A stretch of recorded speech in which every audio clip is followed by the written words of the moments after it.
కౌన్సిలర్లను 3 కోట్ల కొనడానికి కూడా వెనకాడటం లేదు మంత్రి వివేక్. నిజమే, మీరు వింటుంది నిజమే. కౌన్సిలర్లను 3 కోట్లు పెట్టి కొనడానికి కూడా ఒక్కోటు కోసం 3 కోట్లు పెట్టడానికి కూడా వెనకాడట్లేదు వివేక్. అది ఈరోజు పూర్తి స్థాయిలో రాష్ట్ర వ్యాప్తంగా ఉన్నటువంటి రాజకీయ వర్గాల్లో చర్చనీయాంశంగా మారింది. విషయం ఏంటంటే క్యాతనపల్లి మున్సిపాలిటీని దక్కించుకోవడానికి వివేక్ ఎత్తుల మీద ఎత్తులు వేస్తూ ఉన్నాడు. అందులో భాగంగానే మంచిర్యాల జిల్లా పెద్దపల్లి ఎంపీ నియోజకవర్గం మందమర్రి మండలానికి సంబంధించినటువంటి క్యాతనపల్లి మున్సిపాలిటీని దక్కించుకునేందుకు కాంగ్రెస్ పార్టీ నేత వివేక్ ఎంతకైనా వెళ్తానంటున్నాడు. అంటే అవునన్నటువంటి సమాధానమే వస్తూ ఉంది. అక్కడికి వెళ్తే దాదాపుగా 22 మున్సిపల్ వార్డులుంటే దానిలో కేవలం 7 అంటే 7 మాత్రమే కాంగ్రెస్ పార్టీ దక్కించుకుంది. ఇక 10 మున్సిపల్ వార్డులను బీఆర్ఎస్ పార్టీ దక్కించుకుంది.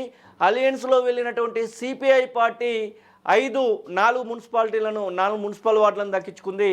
ఇక 1 స్వతంత్రులు గెలిచినటువంటి సందర్భం. మొత్తం మీద ఏ రకంగా చూసినా ఇక 2 ఎక్స్ అఫిషియో సభ్యులు ఇక్కడ మనకు కనబడతా ఉన్నారు. చెన్నూరు ఎమ్మెల్యేగా ఉన్నటువంటి వివేక్, అలాగే పెద్దపల్లి ఎంపీగా ఉన్నటువంటి వివేక్ తనయుడు.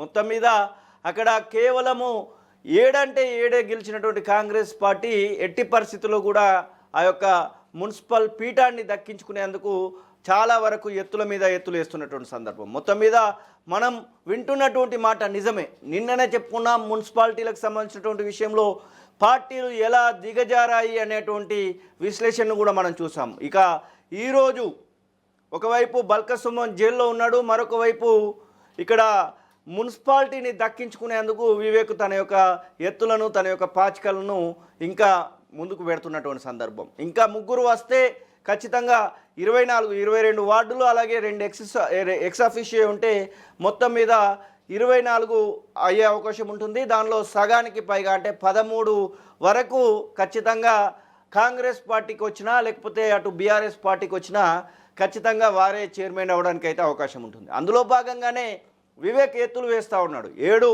వార్డులను ఇప్పటికే గెలిచినటువంటి సందర్భం. ఒక స్వతంత్ర అభ్యర్థి వారికి సపోర్ట్ చేస్తారనేటువంటి వినికిడైతే వినిపిస్తూ ఉంది. 7+1 8 కనబడతా ఉన్నాయి. 8తో పాటుగా 2 తండ్రి కొడుకులకు సంబంధించినటువంటి ఎక్స్ అఫిషియోట్లు అక్కడే వేస్తే మొత్తం మీద 10 వరకు వారి యొక్క సంఖ్యాబలం వెళ్తుంది. ఇంకా 3 అవసరం పడుతున్నాయి. ఆ 3 కోసం శత విధాల ప్రయత్నాలు చేస్తూ ఉన్నాడు మంత్రి వివేక్. మరి ఇంత ప్రయత్నం చేసినప్పటికి కూడా బీఆర్ఎస్ పార్టీకి సంబంధించినటువంటి కౌన్సిలర్లు, అలాగే సిపిఐ పార్టీకి సంబంధించినటువంటి కౌన్సిలర్లు అయితే వారి వైపుగా మాత్రం వెళ్ళట్లేదు. సిపిఐ పార్టీ నిక్కచ్చిగా చెప్తా ఉంది, ఖచ్చితంగా మేము బీఆర్ఎస్ పార్టీతో కలిసి పోటీ చేశాం కాబట్టి బీఆర్ఎస్ పార్టీతోనే ఉంటామంటూ ఇటు బీఆర్ఎస్ పార్టీ చెప్తున్నటువంటి సందర్భం. ఓకే, ఇదే అంశం పైన మనతో మాట్లాడడానికి కలవేణి శంకర్ సిపిఐ జాతీయ నాయకులు మనతో పాటుగా ఉన్నారు. క్యాతనపల్లి మున్సిపాలిటీని మొదటి నుంచి కూడా అక్కడ పర్యవేక్షిస్తున్నటువంటి సిపిఐ నేత శంకర్ అన్న, నమస్తే. నమస్తే అన్న. ఏంటన్నా క్యాతనపల్లి ఇప్పుడు రాష్ట్ర రాజకీయాల్లో చర్చనీయాంశంగా మారింది. మీ దగ్గర ఉన్నటువంటి వార్డు మెంబర్లకి, కౌన్సిలర్లకు సంబంధించినటువంటి విషయంలో 3 కోట్లు 2 కోట్లు అంటూ వార్తలు వస్తూ ఉన్నాయి. సిపిఐ వాళ్ళకు కూడా ఆఫర్ చేసినటువంటి మాట నిజమేనా? అవన్నీ అవాస్తవాలు. సిపిఐ పార్టీ ఒక మాట కట్టుబడి ప్రజాక్షేత్రంలో పనిచేస్తుంది.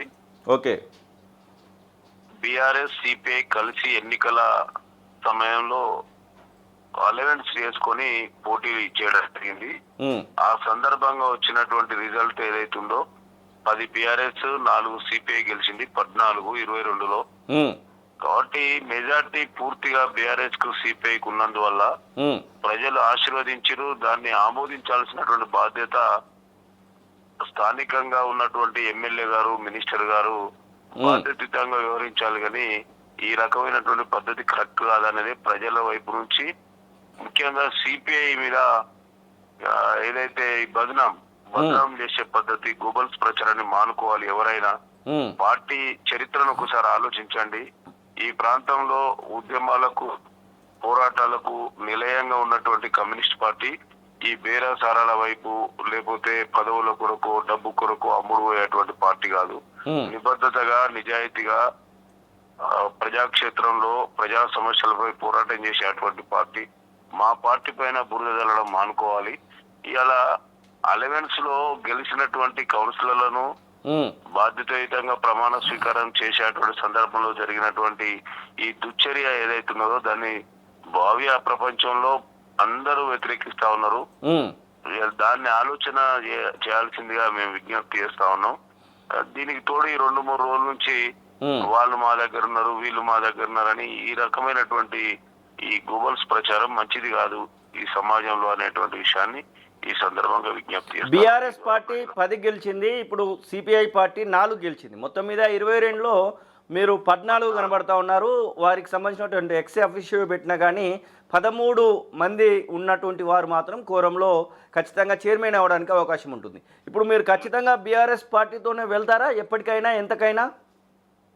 లోకల్లో చేసుకున్నటువంటి అడ్జస్ట్మెంట్ ఏదైతుందో ఆ స్నేహ సంబంధాలు, ఆ స్నేహంతో కలిసి మేము ప్రజలకు పోయినాం. ప్రజల తీర్పు ఇచ్చినారు. ప్రజల తీర్పును తప్పనిసరిగా స్థిరత వహించాల్సినటువంటి బాధ్యత మా పైన ఉన్నది, ఓడిపోయినటువంటి వాళ్ళ పైన కూడా ఉన్నది. ఇట్లా దుశ్చర్యకు పాల్పడద్దు అనేదే మా వైపు నుంచి సీరియస్ గా చెప్పడం జరుగుతూ ఉన్నది. సో వివేక్ ఎంతకైనా మేము వెళ్తాము, ఆ మున్సిపాలిటీ మాదే అన్నటువంటి సంకేతాలు కూడా ఇస్తున్నట్టు కనబడతా ఉంది. అక్కడ బల్క సుమన్ మాజీ ఎమ్మెల్యేని కూడా జైలుకు పంపించినటువంటి పరిస్థితి కదా. రాజ్యము తన పని ప్రజల అభిష్టం మేరకు చేస్తే అందరి మన్ననలు పొందుతారు. వాళ్ళకున్న చరిత్ర గొప్పది, అవును, వాళ్ళ కుటుంబ బ్యాక్గ్రౌండ్ గొప్పది. దాన్ని మలినం చేసుకోవద్దు అనేదే నా సిన్సియర్ అప్పీల్. అనవసరమైనటువంటి ఆడంబరాలకు పోకూడదు. వాళ్ళకి ఎవరు సజెషన్ ఇస్తారో నాకు తెలియదు, కానీ ఇప్పుడున్నటువంటి నేపథ్యంలో కేతనపల్లి అనేటువంటి దాని మీద రాష్ట్ర ప్రజలందరూ చూస్తా ఉన్నారు. అవును, రిజల్ట్ కు అనుగుణంగానే పోవాల్సినటువంటి బాధ్యత అందరిపైన ఉంటది. సిపిఐ ఖచ్చితంగా వారితోనే ఉంటుందని అంటా ఉన్నారు. మీ వార్డు సభ్యులందరూ కూడా ఒక దగ్గరే ఉన్నారా? వాళ్ళు మరి ఏమైనా లొంగిపోవడానికి ఏమైనా అవకాశాలు కనబడతా ఉన్నాయా? అసలు సిపిఐ లొంగిపోవడం అనేది చరిత్రలో జరగని విషయం అండి. అవన్నీ మానుకోవాలి. అలా కొత్తగూడెంలో గానీ ఎక్కడ గానీ మా పట్ల ఎన్ని ప్రయత్నాలు చేసినా మేము నిబద్ధతగా కొట్లాడి ప్రజల మధ్యలో పోయి నిలబడేటోళ్ళం తప్ప ఇట్లాంటి బేరసారాలకు ఇట్లాంటి వాటికి తలొగ్గే పార్టీ కాదు. మా పార్టీ మీద బురద తల్లి ఇతరులు మైలేజ్ తీసుకురావాలనుకోవడం అయితే కరెక్ట్ కాదు. అది మానుకుంటే మంచిది. వివేక్ ఏమైనా సంప్రదించాడా మిమ్మల్ని కానివ్వండి, మీ రాష్ట్ర నాయకత్వాన్ని కానివ్వండి? అట్లా ఏం లేదండి. ప్రస్తుతం ఎట్లా ఉందన్న కేతన్పల్లిలో ప్రస్తుత పరిస్థితి ఏంటి? ప్రజలు ఇబ్బంది పడుతున్నారు, కౌన్సిలర్లు ఇబ్బంది పడుతున్నారు. గెలిచినటువంటి కౌన్సిలర్లు కూడా మినిస్టరు ఇంత సౌమ్యుడుగా ఉండేటువంటి అతను ఇట్లా ఎందుకు చేస్తున్నాడు అటువంటి ఆవేదనతో ఉన్నారు ప్రజలు ప్రస్తుతం. ఓకే, మొత్తం మీద చైర్మన్ అయితే బీఆర్ఎస్ సిపిఐ అలయన్స్ లోనే ఉంటుందని భావిస్తా ఉన్నారా? ఈ కూటమికే చైర్మన్ వైస్ చైర్మన్ దక్కుతుంది. ఎన్ని కుట్రలు చేసినా ఆ కుట్రలు భగ్నం అవుతాయి. అనవసరంగా ప్రజాక్షేత్రంలో ఇబ్బంది పడద్దు అనేది మా సజెషన్. ఎట్లా ఉంది మీ యొక్క ఒప్పందం? ఎట్లా ఉంది? 2.5 సంవత్సరాలు ఉందా లేకపోతే పూర్తి స్థాయిలో? అట్లేం లేదన్న, మా ఒప్పందం క్లియర్. మేము ముందే ఎన్నికలకు పోయేటప్పుడే వాళ్ళు చైర్మన్ అనుకునే పోయినాము. ఓకే, రిజల్ట్ మాకు అనుకూలంగా ఉంది కాబట్టి వైస్ చైర్మన్ అడిగినాము, వాళ్ళు ఇస్తా అన్నారు. వాళ్ళకు chairman BRS, vice chairman CPI. Okay, ఇదే ఖచ్చితంగా కంటిన్యూ అవుతుంది. రాష్ట్ర నాయకత్వం దీనికి అగ్రీగా ఉందా అన్న? మరి మీ పైన ఏమైనా ఫోర్స్ చేస్తా ఉన్నారా కాంగ్రెస్ సపోర్ట్ చేయమని? నాయకత్వం కూడా చాలా క్లియర్ గా మా జిల్లా పార్టీకి మాకు చెప్పినటువంటి అంశం, మీరు లోకల్ ఎన్నికల సమయంలో ఎలాంటి సర్దుబాటు చేసుకున్నారో పార్టీ ఉనికిని కాపాడడానికి, పార్టీని నిర్మాణ ప్రతిష్టను పెంపొందించడానికి మీరు నిర్ణయానికి అనుగుణంగానే పోండి అని చెప్పినారు తప్ప మా మీద ఎలాంటి ఒత్తిళ్లు లేవు. ఓకే అన్న, థ్యాంక్ యూ శంకర్ అన్న. ఎస్, ఇది కలవేని శంకర్ సిపిఐ జాతీయ నాయకులు చెప్తున్నటువంటి మాటలు. మొత్తం మీద సిపిఐకి సంబంధించినటువంటి వారి విషయంలో కూడా ఒక అగ్రిమెంట్ చేసుకునేటువంటి ప్రయత్నం జరిగిందని చెప్తా ఉన్నారు. కానీ ఆ సిపిఐ నాయకులు అయితే దాన్ని తోసిపుస్తున్నటువంటి సందర్భాన్ని అయితే మనం చూస్తూ ఉన్నాం. సిపిఐకి సంబంధించినటువంటి నాయకులు సపోర్ట్ చేస్తే ఖచ్చితంగా సిపిఐ వార్డు మెంబర్లు 4 ఉన్నారు కాబట్టి బీఆర్ఎస్కు సంబంధించినటువంటి 10 ప్లస్ ఈ 4 14తో ఖచ్చితంగా అక్కడ బీఆర్ఎస్ పార్టీనే కేతనపల్లి మున్సిపాలిటీని కైవసం చేసుకోవడానికి అయితే అవకాశాలు కనబడతా ఉన్నాయి. కానీ దీనిలో ఒక సందిగ్ధత నెలకొంది. ఆ పార్టీకి సంబంధించి ఇన్ఛార్జ్గా ఉన్నటువంటి మాజీ ఎమ్మెల్యే బల్క సుమన్ ప్రస్తుతం జైల్లో ఉన్నాడు. బల్క సుమన్తో పాటుగా అక్కడ పలువురి పైన కేసులు కూడా నమోదైనటువంటి పరిస్థితి. మొత్తం మీద బీఆర్ఎస్ క్యాడర్ని ఒక భయాందోళనకు గురి చేస్తున్నారంటూ హరీష్ రావే నిన్న స్వయంగా మాట్లాడినటువంటి మాటలను అయితే చూసాము. ఇక ఇదే అంశం పైన మా యొక్క ప్రతినిధి సురేష్ మాట్లాడడానికి కూడా అందుబాటులో ఉన్నారు. సురేష్, ఏంటి అసలు కేతనపల్లి మున్సిపాలిటీలో ఏం జరుగుతూ ఉంది? Thank you scene. కేతనపల్లి దాదాపు రాష్ట్రంలో మున్సిపాలిటీకి సంబంధించి ఎన్నిక పూర్తయింది. ఒక కేతనపల్లికి సంబంధించి మాత్రం గత 4 రోజుల నుంచి రచ్చ కొనసాగుతుంది. మంత్రి వివేక్ వర్సెస్ మాల్కా సుమన్ గొడవ జరుగుతూనే ఉంది. మాల్కా సుమన్ 2 రోజుల క్రితం కూడా అరెస్ట్ అయ్యారు. మాల్కా సుమన్ అరెస్ట్ కి సంబంధించి తర్వాత ఆదిలాబాద్ జిల్లా జైల్లో ఉన్న మాల్కా సుమన్ నేను పెద్ద ఎత్తున హరీష్ రావు బృందం కూడా తెలిసి వచ్చింది. సో మంత్రి వివేక్ అధికార దుర్వినియోగం చేస్తున్నారు. ఎలక్షన్ కమిషన్ సైతం మంత్రి వివేక్ గుప్పెట్లోకి తీసుకొని ఎలక్షన్ కాకుండా అక్కడ మంత్రి వివేక్ అడ్డపడుతున్నాడు అని చెప్పేసి స్పష్టమైన మెజారిటీ ఉన్నా కూడా కాంగ్రెస్ పార్టీకి చెందిన మంత్రి వివేక్ ఏదైతే కేతనపల్లిలో బాగా వేయాలని చెప్పేసి అధికార దుర్వినియోగం పాల్పడుతున్నారని చెప్పేసి మాల్కా సుమన్ మొదటి నుంచి కొట్లాడుతున్నారు. దానికి సంబంధించి మాల్కా సుమన్ అరెస్ట్ చేస్తే కేతనపల్లి మున్సిపాలిటీని ఈజీగా గెలుచుకోవచ్చు అని చెప్పేసి ఉద్దేశంతోనే మాల్కా సుమన్ కూడా కేసులు ముగ్గు చేసి అరెస్ట్ చేశారని చెప్పేసి బీఆర్ఎస్ పెద్ద ఎత్తున ప్రచారం చేస్తుంది. నిన్న 3 కోట్లు ఒక కౌన్సిలర్ కు 3 కోట్లు ఆఫర్ చేస్తున్నారని చెప్పేసి అక్కడ స్థానికంగా పత్రికలతో పాటు పెద్ద ఎత్తున సోషల్ మీడియాలో కూడా ప్రచారం జరుగుతుంది. మంత్రి వివేక్ నిన్న ఢిల్లీ పర్యటనలో ఉన్నారు, అగ్రనేతలతో మీటింగ్ లో ఉన్నారు. సో మంత్రి ఢిల్లీలో ఉండి కూడా కేతనపల్లికి సంబంధించి చక్రం తిప్పుతున్నారని చెప్పేసి కూడా పెద్ద ఎత్తున వార్తలు వస్తున్నాయి. దీని పట్ల కాంగ్రెస్ పార్టీ మేము అలా చేయలేదని చెప్తా ఉన్నారు. ఇక సిపిఐ అయితే తోసిపిస్తూ ఉంది. బీఆర్ఎస్ పార్టీకి సంబంధించినటువంటి కౌన్సిలర్లు నిజంగానే ఆ యొక్క ఆఫర్ వచ్చిందని చెప్తా ఉన్నారా?